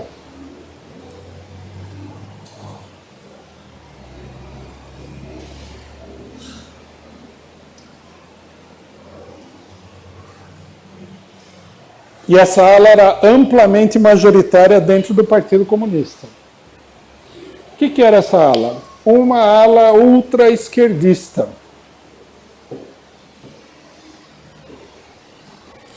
Uma ala que achava que a grande tarefa do Partido Comunista era brigar com o Partido Socialista, diretamente. Vocês vão reconhecer a política dessa ala a hora que eu falar o seguinte. Segundo Bordiga, todo mundo era fascista. Já encontraram a personalidade? Então, a tese do Bordiga era a seguinte, antes de entrar na posição dele sobre o ardite del popolo. Esse negócio de lutar contra o fascismo é bobagem, porque o governo é burguês, o fascismo é burguês, outro é burguês, outro é burguês, fora todos, e no final, fora ninguém, né? Você vê que essas coisas não acontecem por acaso, né? Com relação aos ardites do povo, a posição do Bordiga era pior ainda do que essa. Que eles falavam o seguinte, não, precisa combater o fascismo.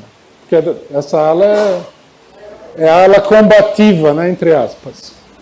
Só que não dá para combater o fascismo com essa organização do ardite do povo, que já estava em ação, já estava pronta, estava atuando, estava batendo nos fascistas.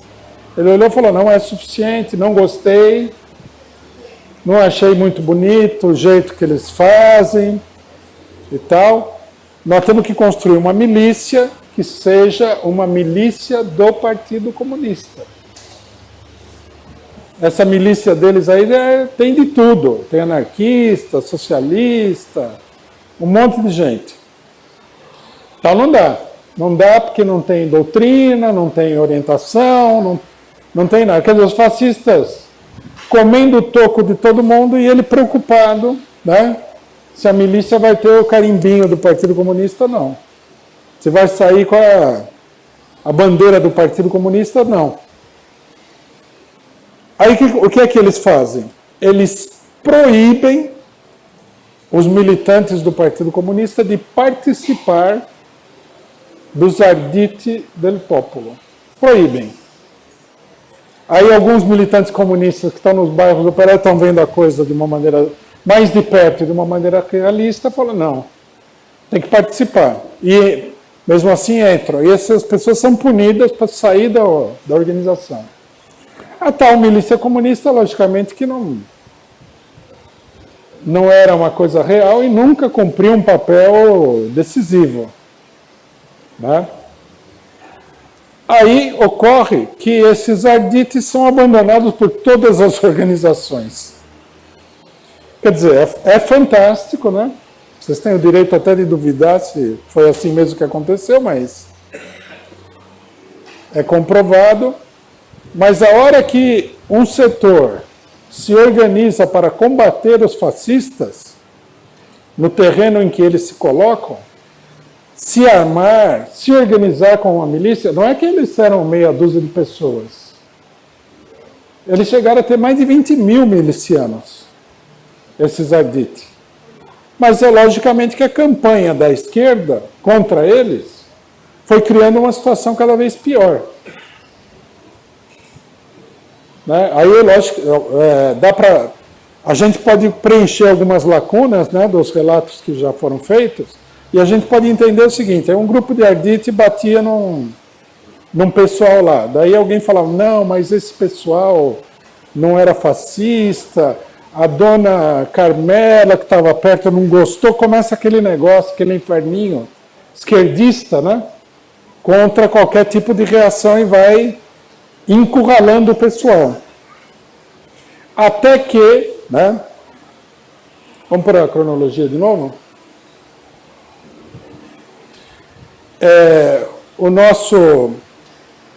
A coisa ganha uma determinada dimensão e esse acontecimento aqui provoca uma virada na situação, que é o seguinte. Né? Quando a resistência dos Ardites começa a se manifestar mais abertamente, em julho, os fascistas eles vão para uma determinada cidade de Sarzana, e eles chegam na estação de trem, encontram eles estão em 500 pessoas, os fascistas. E eles encontram ali um pequeno destacamento da polícia, que fala exército, não, mas não é, é a polícia. Um pequeno destacamento da polícia. E os fascistas, no estilo fascista, né, eles chegam intimando e pedem pro chefe do destacamento policial para se colocar a serviço dos fascistas, liberar a cidade para eles poderem atacar todo mundo lá dentro. Mas o oficial, por algum motivo, ou talvez pelo clima político que está se criando, né, e talvez até porque ele não gostasse dos fascistas, ele começa a colocar obstáculos à colaboração com os fascistas. Né? E os fascistas começam a ficar agitados. Até que algum deles chega e fala assim, chega de conversa e tal, e ameaça de avançar para os policiais. E os policiais, eles estão com fuzis. E eles disparam em cima dos fascistas, que são 500, os policiais são 10, 15. Eles disparam e um monte de fascista cai no chão, morto. Aí o resto não esperava aquela reação da polícia, né? Eles nunca tinham enfrentado uma reação policial desse tipo, eles saem correndo, né? Como disse o Barão de Tararé, né? O fascista não corre, ele voa, né? E aí a população, vendo aquilo lá, né? Vendo a reação policial já com esse clima, né? Crescendo contra os fascistas, a população parte para cima dos fascistas e promove um linchamento de vários fascistas, pendura o pessoal pelo pescoço nos postes. É um verdadeiro massacre. O que coloca os fascistas assim num estado de tensão absoluta. Aí o que acontece? Logo depois desses acontecimentos que mostram que a situação estava para explodir, Mussolini, que era um cara politiqueiro, esperto, e estava também aconselhado por gente graúda, ele vai no parlamento e propõe aos socialistas uma trégua. Os fascistas não batem, os socialistas controlam os seus radicais, que eu controlo os meus radicais. Uma trégua. E aí, mais uma vez, a gente vê a importância da esquerda. A esquerda aceita a trégua. Em vez de chegar para ele e falar assim, por que você, ô careca, vai catar coquinho? Agora que você está apanhando, você quer trégua, né? Quando você estava batendo, você não queria trégua. E chama a população a expulsar a escória da rua, chama os policiais que não estão completamente sob controle da direita, reagir, etc. e tal. Não. Eles assinam a trégua e eles procuram impor a trégua aos Arditi, que nesse momento ficam completamente encurralados.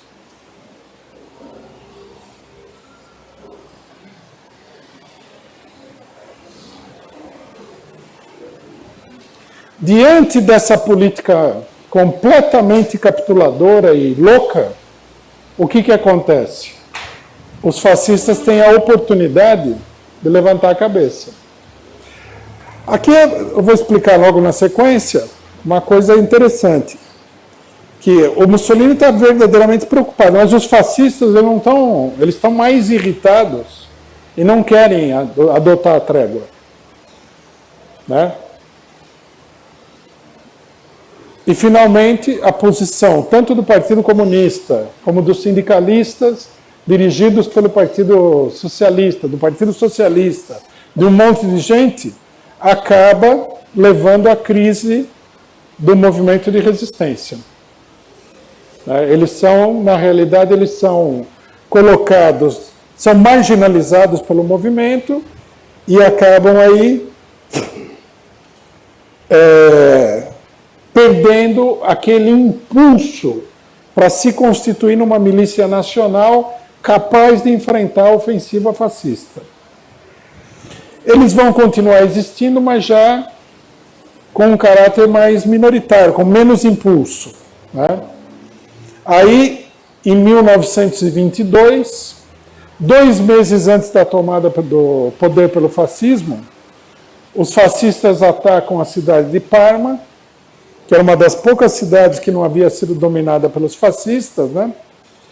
E a milícia dos Arditi, que está organizada nos bairros populares, oferece uma dura resistência ao ataque fascista com milhares de pessoas, inclusive. Os fascistas atacam ali com milhares de pessoas. Então, e chefiados pelo principal chefe miliciano fascista, que é um cidadão chamado Ítalo Balbo. E eles são derrotados pela milícia em Parma. Mas aí já é tarde, né? Aí já a Inês é morta, ou se vocês preferirem, a vaca já foi para o brejo, e os fascistas estão já a ponto de tomar o poder. Mas essa experiência demonstra, né, que só o que realmente permitiu que os fascistas se estabelecessem e fossem vitoriosos foi a coragem da covardia do Partido Socialista e o verdadeiro surto de loucura do Partido Comunista. O que mostra que tem muita gente que tem um instinto em política que é um instinto suicida, né? Vamos lá? Perguntas?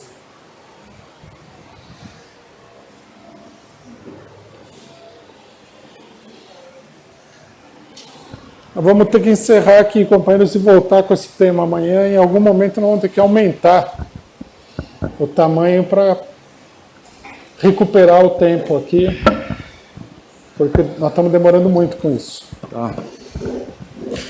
Rui, na outra exposição você disse que os fascistas atacaram o pessoal do campo, os operários do campo, que eles eram menos organizados, né? Mas, pelo que você falou aí depois, eles tinham, né? Eles tinham jornais, tinham cooperativas, né? Eles eram bem organizados, né? É que eles eram enfraquecidos pelo Estado, né? Que o Estado desarmava eles, né? Entendeu? Não é bem assim. Eles eram bem organizados no seguinte sentido, como uma organização, digamos assim, pacífica, para reformas econômicas, greves pacíficas, atividade eleitoral. Eles haviam conquistado a maioria das prefeituras daquelas regiões. A presença do socialismo naquela região era esmagadora.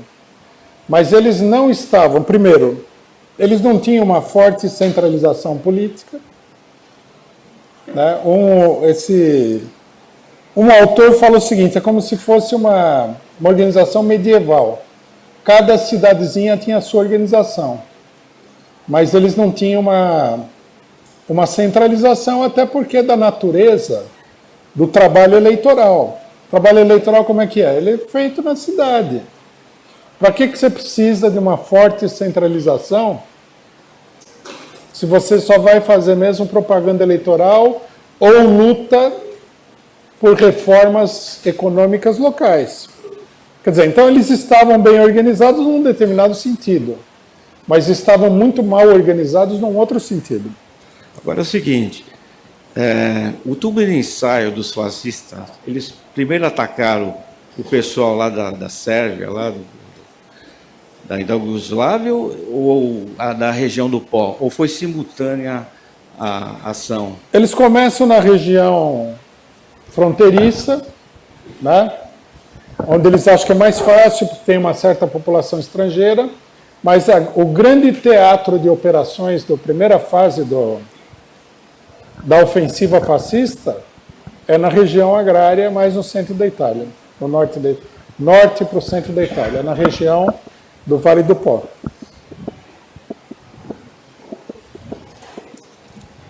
Rui, o Bordiga, ele tinha alguma orientação do Partido Comunista Russo? Ele tinha. Tem várias polêmicas, inclusive. O Partido Comunista Russo falava, não, tem que fazer uma frente única, tem que enfrentar e tal, mas o cidadão Bordiga aí era muito cabeça dura, não queria saber. Muito esquerdista, e ele mantém a posição dele. Ele é uma pessoa um tanto quanto insensível à realidade, que vivia aí no mundo de fórmulas políticas pré-estabelecidas, né? Lenin fala, vocês precisam se organizar para combater isso daí, precisam fazer uma frente única com o Partido Socialista, tudo. Mas o que adianta falar? Né? Como a gente vê, inclusive hoje, todo mundo é gênio. Quem que era Lenin? Coitado.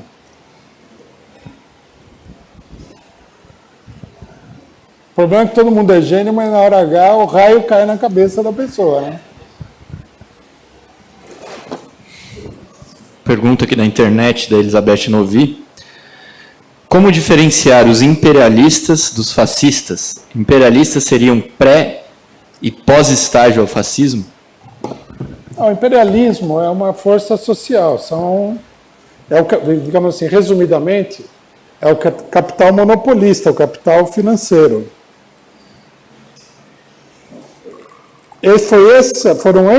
Foi esse capital que financiou, organizou e jogou os fascistas contra a população operária.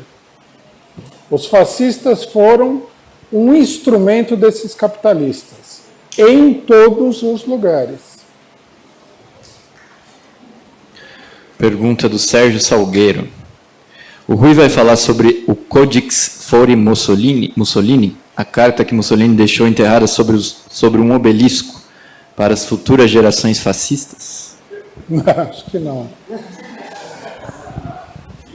A nossa preocupação no curso aqui é uma definição geral do fascismo para propósitos práticos, né?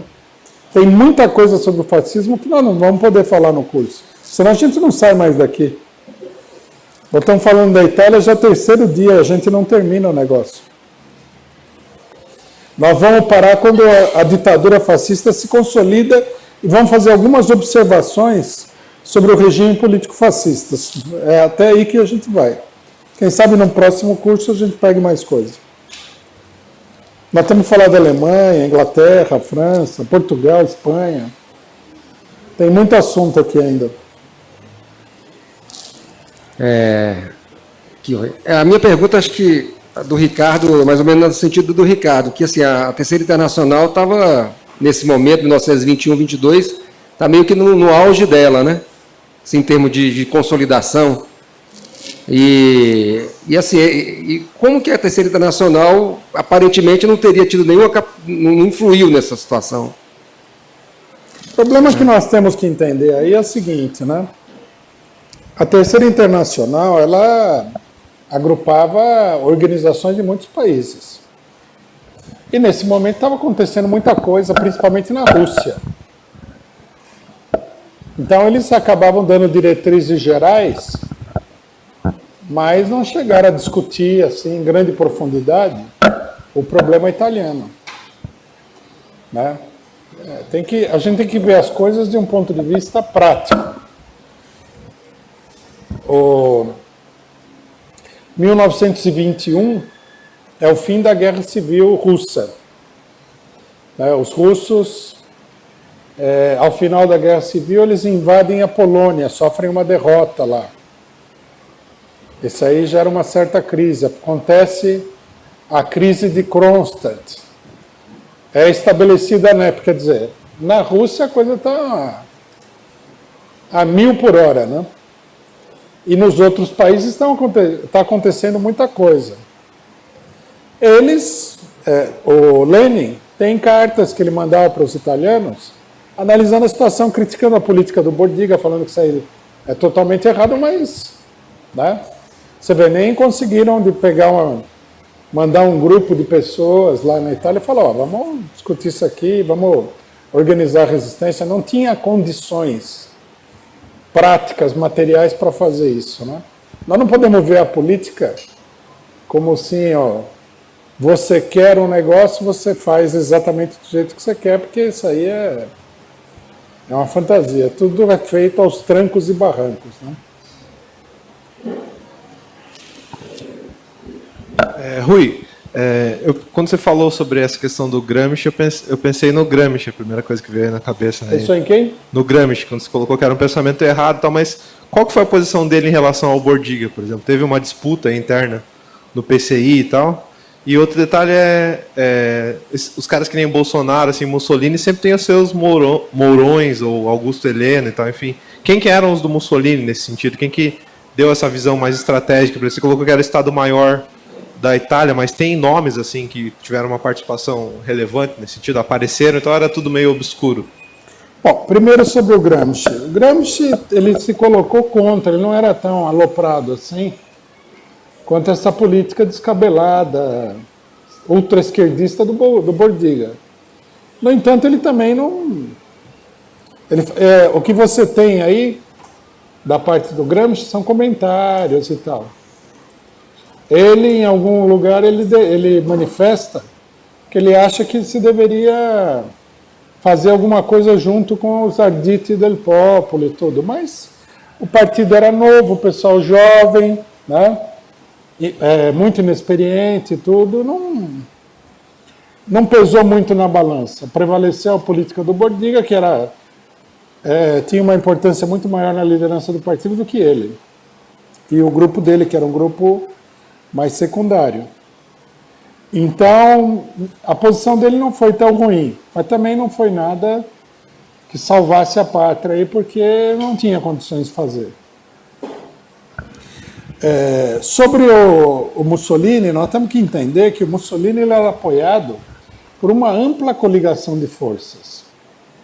Ele tinha apoio dentro da monarquia italiana, ele tinha apoio dentro dos capitalistas italianos, imperialistas, ele tinha apoio de toda a burguesia agrária italiana, né? Ele tinha apoio de setores parlamentares de direita, alguns dos quais vão passar para o governo dele. Então, quer dizer, não é que o Mussolini tomava qualquer decisão sozinho. É como acontece em geral na política burguesa, tem aqueles grupos, né? Tem aquele relacionamento entre os vários setores da burguesia que vão definindo uma determinada política. E tinha também, logicamente, a cúpula das Forças Armadas italianas, do Exército, né, no caso.